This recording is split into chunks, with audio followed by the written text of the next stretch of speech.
औरंगजेब महाराष्ट्रात ठाण म्हणून बसला होता आणि त्यात इसवी सन 1700ला राजाराम महाराजांचा देखील मृत्यू झाला. आता घर सांभाळायचं की राज्य असा प्रश्न महाराणी ताराबाईंच्या समोर होता.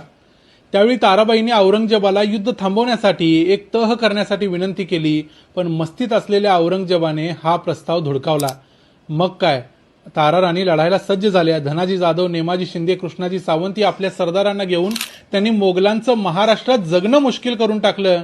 तेव्हा 1704 साली औरंगजेब स्वतःच ताराराणींच्या समोर याचना करू लागला तहासाठी.